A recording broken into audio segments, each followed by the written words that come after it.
Sickle cell anaemia নিয়ে এখন একটু জানবো। আসলে এই টপিকটা অনেকে পড়তে চায় না, কেমন যেন বোরিং বোরিং লাগে। নর্মালি আমাদের রেড ব্লাড সেলগুলা কি হয়, এরকম রাউন্ড টাইপের থাকে, রাউন্ড থাকে, ফ্লেক্সিবল থাকে। কিন্তু এই যে যে রাউন্ড ফ্লেক্সিবল এরা থাকার অ্যাডভান্টেজটা কি সেটা একটু বলে যাই, যে এরা আমাদের যে ছোট ছোট টাইনি ব্লাড ভেসেলস আছে সেগুলো দিয়ে ইজিলি পাস করতে পারে। কিন্তু যদি কোনো কারণে এরা এইভাবে সিকেল শেপ, সিকেল মানে তো বুঝো কাঁচি বলি না আমরা, কাঁচি। সো এই কাঁচি শেপের হয়ে যাবে, অর্ধচন্দ্রাকৃতির কিছুটা এরকম হয়ে যেতে পারে। তো সিকেল সেল ডিজিজে এরকম হয়। বডি হচ্ছে আমাদের অ্যাবনর্মাল হিমোগ্লোবিন তৈরি করে, আমরা বলি হিমোগ্লোবিন এস, যেটা আমরা পড়ে আসছিলাম না গত ভিডিওতে, অ্যানিমিয়ার বেসিক বা আয়রন ডিফিসিয়েন্সি থ্যালাসেমিয়ার লেকচারটাতে। সো হিমোগ্লোবিন এস যেটা ওইটা প্রোডাকশন করবে। তো হিমোগ্লোবিন এস এর ক্ষেত্রে আরবিসি হচ্ছে, মানে যেই আরবিসির মধ্যে হিমোগ্লোবিন এস আছে ওই আরবিসিটা সিকেল বা ক্রিসেন্ট বা অর্ধচন্দ্রাকৃতি শেপের হয়ে যায়, এবং এটা একটু হার্ড থাকে, স্টিকি থাকে, রাউন্ডের থেকে, মানে ব্যানানা শেপড কিছুটা, এবং স্টিপ বা শক্ত থাকে। নর্মালি আমরা জানি একটা হিমোগ্লোবিনে, অ্যাডাল্ট হিমোগ্লোবিন, সেটাতে দুইটা আলফা দুইটা বিটা চেইন থাকে। এবং দেখা যায় যে সিক্সথ পজিশন মানে আমরা জানি যে অ্যামাইনো অ্যাসিড এর এই যে যে এইগুলা কি, এগুলো তো protein chain, alpha chain beta chain, তার মানে এখানে অ্যামাইনো অ্যাসিড গুলো সাজানো থাকে। তো সিক্স যে পজিশন, এই সিক্স পজিশনে নর্মালি গ্লুটামিক অ্যাসিড থাকে। এই গ্লুটামিক অ্যাসিডের জায়গায় যদি ভ্যালাইন চলে আসে, সেটাকে আমি বলবো, সেটাকে কি বলবো বলতো, সেটাকে বলবো আমি হিমোগ্লোবিন এস। তো হিমোগ্লোবিন এস এখানে তার মানে ভ্যালাইন চলে আসলো, এই কারণে হইলো। তো হিমোগ্লোবিন এস এরা, এই হিমোগ্লোবিন এস যে মলিকিউল, এগুলা কি করে, মানে অনেকগুলা হিমোগ্লোবিন এস থাকবে, এরা পরস্পরের সাথে স্টিক করে থাকে, লেগে থাকে, ফলে একটা লং ফাইবার ফরমেশন হয় এবং আরবিসি অনেক বেশি সিকেল শেপ হয়ে যায়। আর আরবিসি অনেক বেশি শক্ত হয়ে যায়, এটা ব্লাড ভেসেলকে ব্লক করে দিতে পারে, ফলে পেইন হইতে পারে, অর্গান ড্যামেজ হইতে পারে। এবং আমি যদি বলি তাহলে এটা কি কি টাইপ আছে সেটা ফার্স্ট একটু বলে যাই। যে সিকেল সেল ট্রেইট নামে একটা টাইপ আছে, সিকেল সেল ট্রেইট।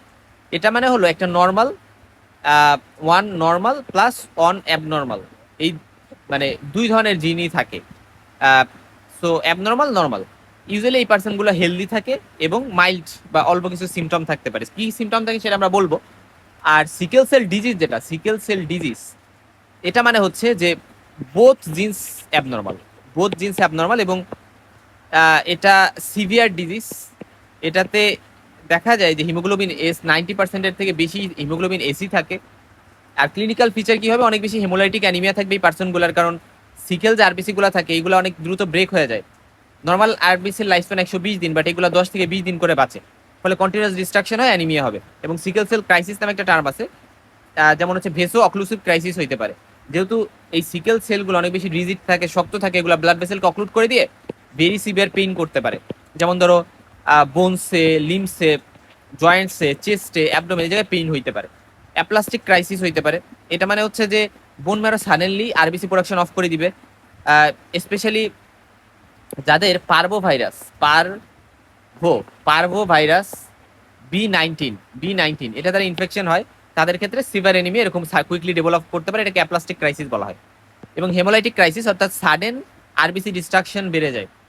ঠিক আছে, আরেকটা হইতে পারে স্প্লিনিক সিকোয়েস্ট্রেশন। এটা মানে হচ্ছে যে এই সিকেল সেলগুলা স্প্লিনে ট্রাপড হয়ে যাইতে পারে, আটকে যায় ওই জায়গায়।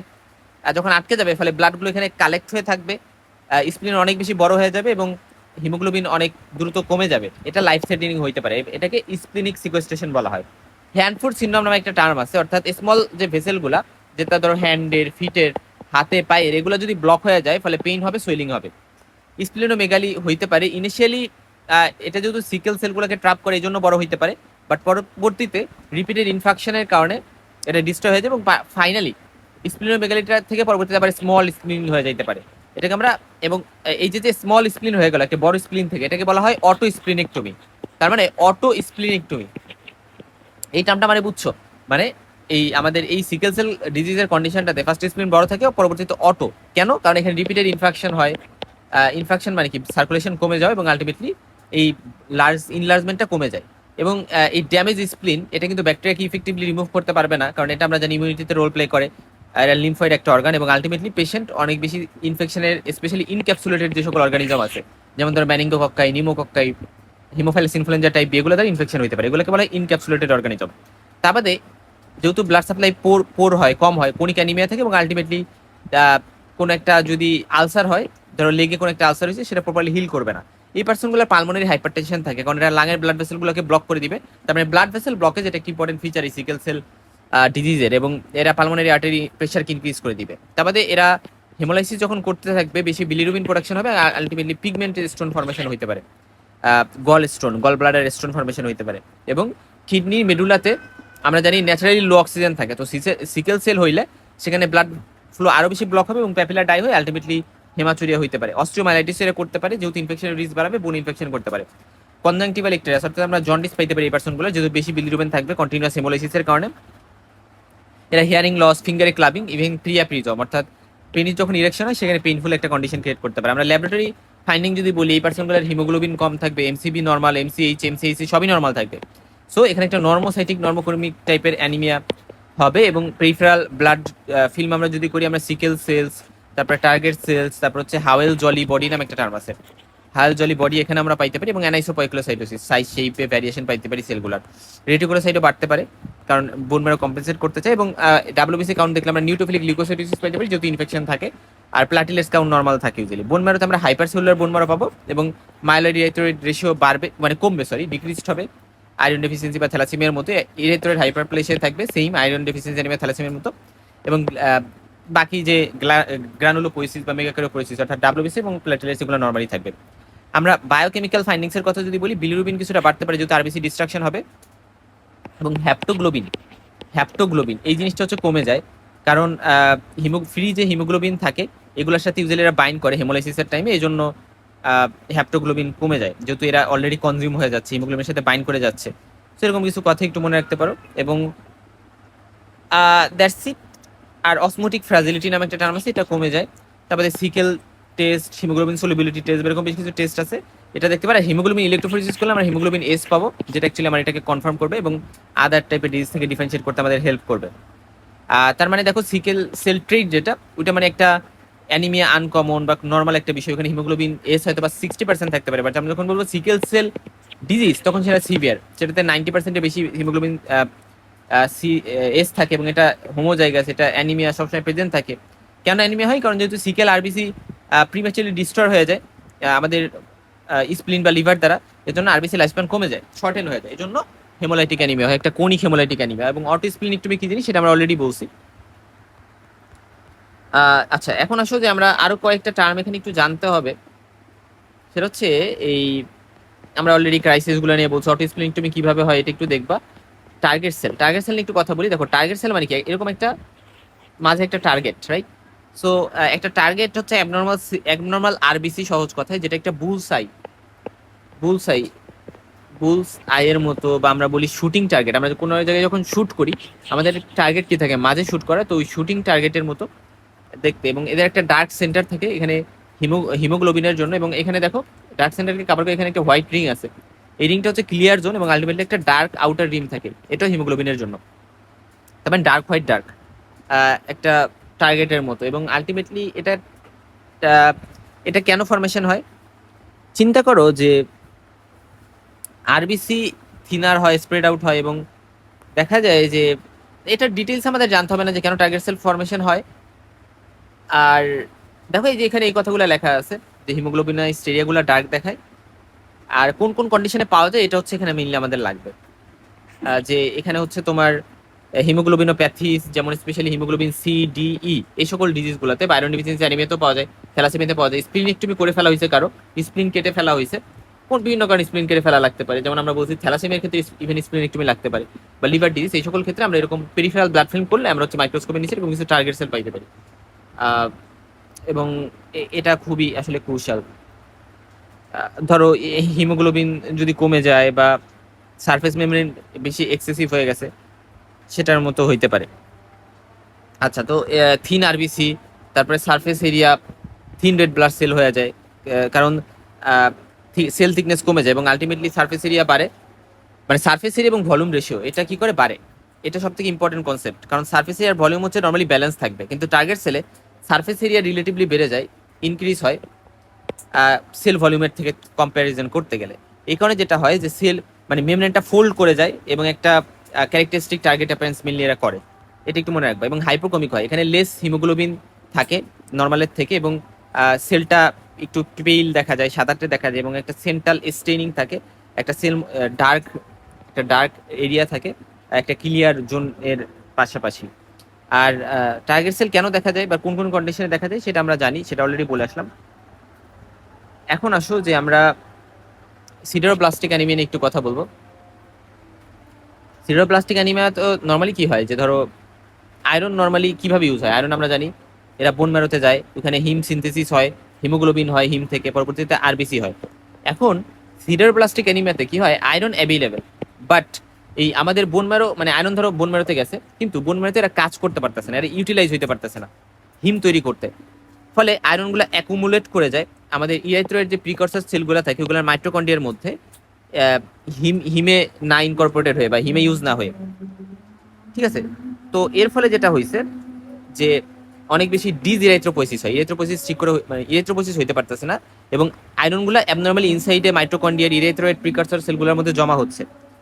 সো এটা আইদার হেরিডিটারি হইতে পারে, অর্থাৎ জন্মগতভাবে এটা নিয়ে কেউ জন্মাইছে, অথবা অ্যাকোয়ার্ড হইতে পারে। অ্যাকোয়ার্ডের মধ্যে আবার প্রাইমারি আছে, যেমন প্রাইমারি আছে, সেকেন্ডারি আছে। ওকে, তো এই কথাগুলো এখানে ইম্পর্টেন্ট। তো সেকেন্ডারি মানে কোনো একটা অ্যানাদার কন্ডিশনের কারণে হয়েছে, আর প্রাইমারি মানে কোনো আইডেন্টিফাইবল অন্য কোনো অ্যাসোসিয়েশন নাই। যেমন ধরো সেকেন্ডারিতে যেমন আইসোনিয়াজেড ড্রাগ, সাইক্লোসেরিন, লেড, ইথানল, ক্লোরামফেনিকল, এই সকল ড্রাগ বা কেমিক্যালের সাথে অ্যাসোসিয়েটেড, যে এইগুলা এক্সপোজারে যদি কেউ আসে তাহলে তার এরকম এই অ্যানিমিয়া হইতে পারে। অথবা হেমাটোলজিক্যাল ডিজিজ, যাদের myelofibrosis, polycythaemia vera, multiple myeloma, acute leukaemia, Hodgkin disease, haemolytic anaemia এগুলো থাকে, তাদের হইতে পারে। বা যাদের rheumatoid arthritis, systemic lupus erythematosus, এই ডিজিজগুলো থাকে, যাদের কোনো ক্যান্সার, মিক্সেডিমা, ম্যালাবজর্পশন থাকে তাদের ক্ষেত্রে।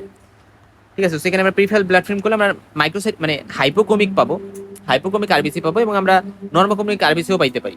ঠিক আছে, মানে কালার হাইপোকমিক মানে কি, মানে পিল হয়ে গেছে বেশি, আর নর্মোকমিক মানে কালার ঠিক আছে, হিমোগ্লোবিন ঠিক আছে। সো দুই ধরনেরই পাইতে পারি, এই জন্য এটাকে ডাইমরফিক ব্লাড পিকচারও বলা হয়। ওকে, সিডারোব্লাস্ট নিয়ে আমরা একটু কথা বলি। আসলে সিডারোব্লাস্ট আর সিডারোব্লাস্টিক অ্যানিমিয়া এই দুইটা জিনিস কিন্তু ডিফারেন্ট। সিডারোব্লাস্ট মানে হচ্ছে এক ধরনের ইরাইথ্রোব্লাস্ট, মানে ইমম্যাচুর আরবিসি, যেটা মানে প্রুসিয়ান, এই যে প্রুসিয়ান ব্লু পজিটিভ আয়রন গ্রানিউলস থাকে যেটা সাইটোপ্লাজমে, বুঝছো? মানে প্রুসিয়ান ব্লু পজিটিভ, মানে প্রুসিয়ান ব্লু একটা ডাই যেটা স্টেইনড হয়, এবং এটা পজিটিভ হচ্ছে, এটা পজিটিভ সাইটোপ্লাজমে গ্রানিউলস থাকবে। তো এটার মধ্যে আবার আমরা বলি তিন টাইপের আছে, টাইপ 1, টাইপ 2, টাইপ 3। তো টাইপ 1 যেটা, এটা হচ্ছে নর্মাল সিডারোব্লাস্ট। এটাতে মানে এই সেলগুলাতে, ব্লাস্ট মানে সেল আমরা বুঝতেছি, এবং এই সেলগুলাতে আয়রন গ্রানিউলস বা আয়রন যে জমে থাকে সেইগুলোর সংখ্যা কম, মানে ফিউ আয়রন গ্রানিউলস থাকে, স্মল টাইপের থাকে, এবং এগুলো সাইটোপ্লাজমে স্ক্যাটার, ছড়ানো ছিটানো থাকে। এটা আমরা জানলাম, মানে নিউক্লিয়াসের আশপাশ দিয়ে না, সাইটোপ্লাজমে ছড়ানো ছিটানো থাকে। এবং 30-50% ইরাইথ্রোব্লাস্ট মানে বেশি, 30-50% এই টাইপের থাকে, টাইপ 1। টাইপ 2 যেটা, এটা হেমোলাইসিস, ডিসইরাইথ্রোপোয়েসিস এই সকল ক্ষেত্রে পাওয়া যেতে পারে। আর আরেকটি ইম্পর্টেন্ট কথা হচ্ছে, আমরা এখানে গ্রানুলস অনেক বেশি পাবো, এবং লার্জ সাইজের গ্রানুলস হয়, আর সাইটোপ্লাজম দিয়ে স্ক্যাটার তো থাকবে। আর একটা আছে রিং সিডারোব্লাস্ট বা টাইপ 3। তো এটা মোস্ট ইম্পর্টেন্ট ওয়ান। এটা মানে হিম সিনথেসিস যখন ডিস্টার্ব হয়, যেমন সিডারোব্লাস্টিক অ্যানিমিয়াতে মেইনলি এই টাইপের সিডারোব্লাস্ট পাওয়া যায়। সো আয়রন ইউজ হতে পারে না, আয়রন অ্যাকুমুলেট করে যায় নিউক্লিয়াসের আশেপাশে, এটা mainly around the nucleus accumulate হয়, এবং একটা কমপ্লিট বা একটা রিং এর মতো, কমপ্লিট বা পার্শিয়াল একটা রিং এর মতো ফর্মেশন করে, এটাকে রিং সিডারোব্লাস্ট বলা হয়। ঠিক আছে, এই কথাটা একটু মাথায় রাখবো। তার মানে এরপর আসো যে অ্যানিমিয়া অফ কোনিক ডিজিজ নিয়ে কথা বলবো। মানে কোনিক ডিজিজ অ্যানিমিয়া থাকতে পারে, মানে মাইল্ড টু মডারেট অ্যানিমিয়া, যেটা ইনফেকশিয়াস, ইনফ্লামেটরি বা নিওপ্লাস্টিক বা ক্যান্সার কন্ডিশনগুলোতে থাকতে পারে, এবং এটা 1 থেকে 2 মাসের বেশি সময় ধরে থাকতে পারে। Second most anaemia, common anaemia after iron deficiency anaemia. মানে আমাদের ধরো একটা টিউবারকুলোসিস বা একটা রিউমাটয়েড আর্থ্রাইটিস বা ধরো একটা ক্যান্সার, এই যে রোগগুলা, রিউমাটয়েড আর্থ্রাইটিস ধরো একটা ইনফ্লামেটরি ডিজিজ, টিউবারকুলোসিস একটা ইনফেক্টিভ ডিজিজ, এবং আলটিমেটলি ক্যান্সার হচ্ছে একটা মানে একটা ক্যান্সার, তো ক্যান্সার ম্যালিগনেন্সি, নিওপ্লাজম। তো এখন এই কোনিক ইনফ্লামেটরি স্টেটে থাকে, তো যখন কোনিক ইনফ্লামেটরি স্টেটে থাকে তখন এই বডি তখন যে কাজটা করে, ইনফ্লামেশনের টাইমে আয়রনকে স্টোরেজ সেলের মধ্যে লক করে রাখে রিলিজ করার বদলে। তো আয়রন তখন বডিতে থাকে, বাট বোন ম্যারো সেটাকে প্রপারলি ইউজ করতে পারে না, ফলে যেটা হয় যে হিমোগ্লোবিন কম প্রোডাকশন হবে এবং অ্যানিমিয়া হবে। তো অ্যানিমিয়া অফ কোনিক ডিজিজে এটাই হচ্ছে আসল কাহিনী। আর কোনিক কি কি ডিজিজে হইতে পারে এই জিনিসগুলো তোমরা একটু দেখবা। এবং ইনফেকশন কেন অ্যানিমিয়া করতে পারে, কারণ লং লাস্টিং ইনফেকশনে পারসিস্টেন্ট ইনফ্লামেশন, এবং ইনফ্লামেশন হইলে ওই যে আয়রন ইউজ এবং এটাকে আরবিসিতে প্রোডাকশনে কাজে লাগানোতে মানে ইন্টারফেয়ার করবে। কিছু কোনিক ইনফ্লামেশন কন্ডিশনস আছে যেখানে ইউজ হয় এর মধ্যে এগুলো তো রিউমাটোলজিক্যাল ডিজিজ, তারপরে ভাস্কুলাইটিস বা সিভিয়ার ট্রমাতেও হইতে পারে, কারণ এই ডিজিজগুলো ইমিউন সিস্টেমকে অ্যাক্টিভেট করে এবং ইনফ্লামেশন করে, এটাই মেইন কথা।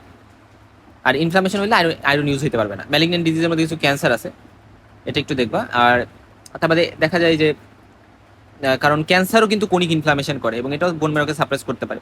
তারপরে alcoholic liver disease, congestive cardiac failure, ischaemic heart disease, এই সকল ক্ষেত্রেও অ্যানিমিয়া হইতে পারে। আচ্ছা, এবং আমরা যদি ক্যারেক্টারিস্টিক ফিচার একটু বলি, যে দেখা যায় এই অ্যানিমিয়া কোনিক ডিজিজগুলো ইউজুয়ালি নর্মোসাইটিক কমিক হয়, মাইল্ডলি হাইপোকমিক হইলেও হইতে পারে। আর মাইল্ড অ্যানিমিয়া থাকে, অত বেশি সিভিয়ার অ্যানিমিয়া টাইপের ইউজুয়ালি হয় না। 9 গ্রাম পার ডেসিলিটারের কম ইউজুয়ালি নামে না। আর সেরাম